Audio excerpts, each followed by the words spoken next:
Continuando então, desculpem a interrupção. Então, previamente a essa grande descoberta no final de 2019, foram descobertas duas espécies de coronavírus que tinham uma diferença dos outros porque tinha alta patogenicidade, né? Proveniente de animais, que foi o SARS e o MERS, né? Que foram responsáveis aí por surtos de síndromes respiratórias agudas graves em todo o mundo.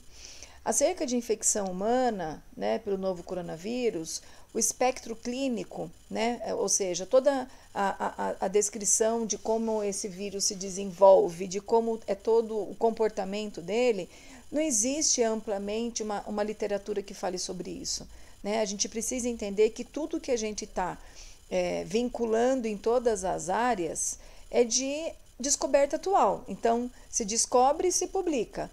Se descobre e se publica, na próxima semana faz-se uma correção do que se publicou, porque infelizmente se descobriu outra coisa, né? A cada dia no assistencial a gente descobre que essa terapia agora está funcionando, essa não mais, essa está entrando em teste, porque alguns pacientes estão se apresentando com gravidade intensa, outros pacientes com complicações que não se previa no começo ou não se tem relato na literatura. Enfim, a cada momento a gente tem descobertas diferentes, né? Então, a gente não tem um espectro clínico tão amplamente sabido, né, em relação à letalidade, mortalidade, infectividade, transmissibilidade, né? Então, estamos descobrindo com o andamento das coisas. É inevitável a gente pensar que existe algo pronto para tudo isso. Não existe. A gente está descobrindo com o andamento de tudo que está acontecendo, né? Inclusive a fisiopatologia. Até 15, 20 dias atrás não se tinham questões da fisiopatologia que se tem hoje, né? Como coagulopatias importantes que o coronavírus pode desenvolver no paciente. Então, a gente precisa entender que é um momento de grandes e profundas descobertas, né? E que talvez em 2021, 2022, nós tenhamos já um material científico mais amplamente conciso, né, em termos de informações. Não existe vacina, né, para esse vírus, não existe medicamentos específicos, então, nesse momento, o foco terapêutico é tratar sintomas e a alquimia com vários tipos de medicamentos que começaram a dar certo, então estão se ampliando essas aplicações na clínica, né, de cada paciente. Trata-se de um RNA de vírus de ordem do Nidoviralis, da família Coronaviridae, né? Os vírus SARS e MERS e 2019 do COVID são da subfamília beta-coronavírus que infectam somente mamíferos, certo? São altamente patogênicos e responsáveis por causar gravíssimas síndromes respiratórias e gastrointestinais. Além desses três, há outros 4 tipos de coronavírus que podem induzir doenças respiratórias, né? Principalmente em pacientes imunodeprimidos. Crianças também, né? E pacientes com comorbidade, ok? Então, como que foi a evolução? O SARS é um novo coronavírus identificado, né? O Covid-19 como agente etiológico da doença coronavírus 2019, que começou na China, né, e se espalhou pelo mundo todo. O MERS ele foi identificado em 2012 como um grande agente viral de doença respiratória no Oriente Médio, certo? Que foi identificado como MERS. E o SARS-CoV foi identificado em 2002 como o agente de uma grande epidemia respiratória aguda grave. Então, entendam que, de acordo com a classificação, então, nós já tivemos eventos que caracterizaram gravidade pensando em infecções respiratórias, mas nenhum com a patogenicidade, nem com a infectabilidade que o Covid-19 pode promover nos pacientes, ok? Então, os primeiros casos foram ligados ao mercado de animais vivos na China, né? Sugerindo que o vírus tenha sido inicialmente transmitido de animais para os humanos, certo? Sugerindo, mas nós ainda repito, não temos comprovação científica para essa afirmação, tá? A transmissão interpessoal ocorre pelo contato com secreções contaminadas, né? Principalmente de gotículas respiratórias, mas também pode acontecer pelo o contágio por superfícies contaminadas, né? Então, por isso que uma das grandes ações que o Ministério da Saúde vem desenvolvendo com toda a população é a questão de cuidados com a higiene, né? Uma vez que eu sei que o álcool pode desidratar esse vírus, né? E o sabão, por ele ter uma cápsula de gordura, né? O detergente, o sabão, é um ótimo removedor para esse vírus, então a grande indicação é prática de higiene. Então, chegar nos locais, né? Abusar da higienização com álcool em superfície, da mão com água e sabão e também com álcool gel na ausência do sabão e da água, né? Então, a gente precisa entender que medidas de higiene são fundamentais para esse momento. Deveriam ser em todos, mas para esse momento se potencializa por conta dessa necessidade de eliminar, né, a ação desse vírus. E quando a gente pensa em proteção de vias respiratórias, é o uso de máscara, né? Quando a gente pensa no cuidado a esses pacientes, não só o uso de máscara, mas também todos os EPIs que nós estamos utilizando no cenário da assistência para evitar que o profissional da saúde seja contaminado por esse vírus, uma vez que qualquer aerossol que o paciente produza pode ser meio de contaminação, ok? Então, os pesquisadores ainda estão trabalhando, né, com toda essa questão, como a gente já falou, acima de como que o vírus se comporta, do melhor medicamento, de uma ação vacinal para essa doença, né?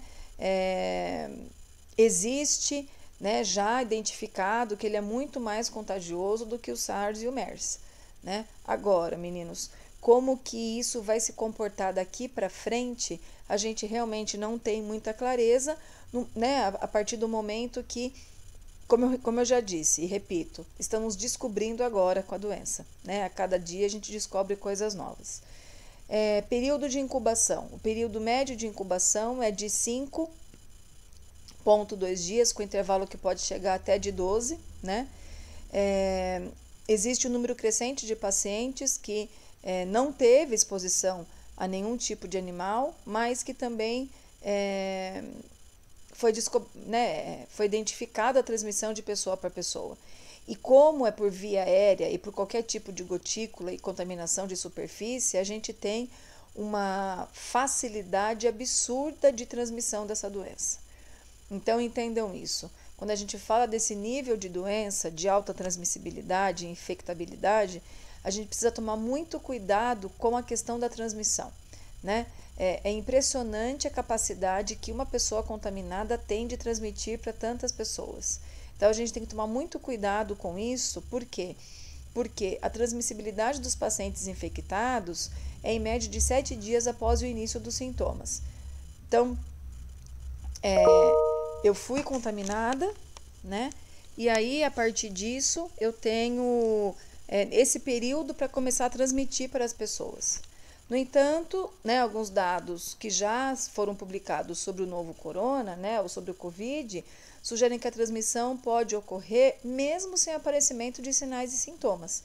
Então, mesmo que eu não desenvolva a doença, eu posso transmitir.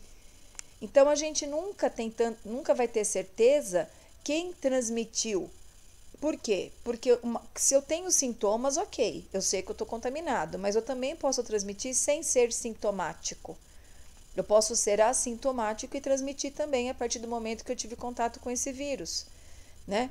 Porque uma vez que eu tenho contato com um agente viral, não obrigatoriamente eu desenvolvo a doença. Eu posso simplesmente ter contato com este agente viral e não desenvolver a doença, né? Então, desculpem. Por isso que lembrei agora do vídeo que o Rafa mandou no nosso grupo de saúde do adulto, o professor preparando aula. Faltou o engasgo, Rafa. Então, Por enquanto, as minhas crianças estão quietinhas aqui, tá? Uma do lado da mãe, a outra do outro lado e o outro no chão. Depois, se eu lembrar, eu mando foto para vocês do momento. Então, voltando.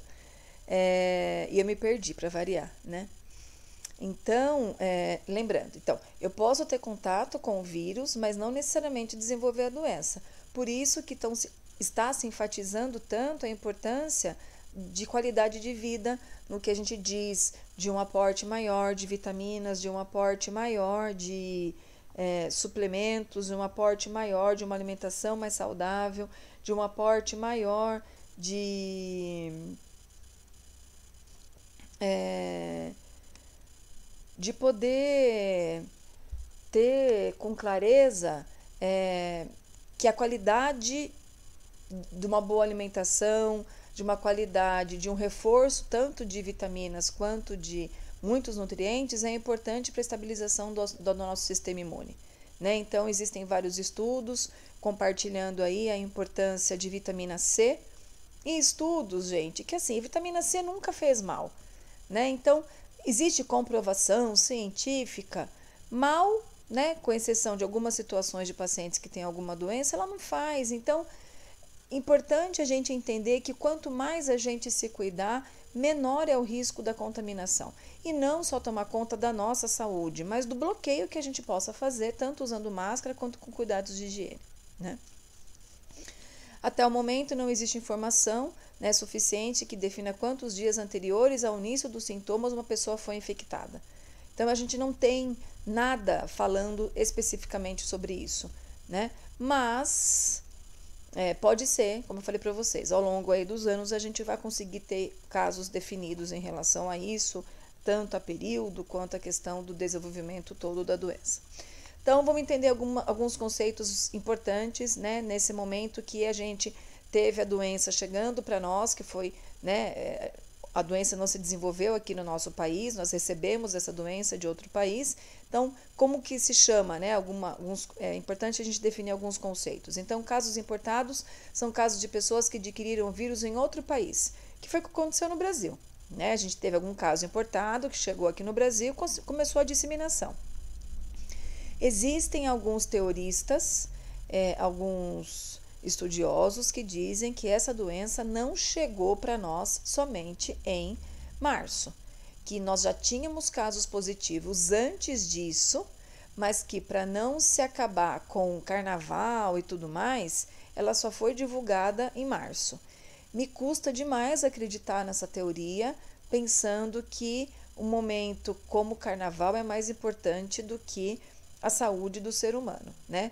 Na verdade, eu acho que as pessoas elas não se deram conta da dimensão de tudo isso, né? Acho que elas não se deram conta da dimensão de como a doença poderia ser tão prejudicial assim, né? Então, transmissão local é a ocorrência de causa autóctone com veículo epidemiológico e um caso confirmado identificado, né? Ou seja, o caso em que alguém é contaminado por contato com alguém e foi infectado em outro país. Então, transmissão local foi o que aconteceu quando essa pessoa que veio de fora começou a transmitir aqui. E a comunitária é quando começa aí uma transmissão, né, de maneira descontrolada, né? Então, a transmissão, ela pode, a partir que eu tenho uma pessoa contaminada que não sabe que está contaminada, como a gente já discutiu, a transmissão, ela ocorre de uma maneira muito rápida, né? Então, a suscetibilidade é geral, né, por ser um vírus extremamente novo. A imunidade, a gente não sabe, né, como que vai evoluir isso em relação ao ser humano. O que a gente sabe é que muitos pacientes estão evoluindo a óbito, né, até gerar uma imunidade contra essas novas infecções.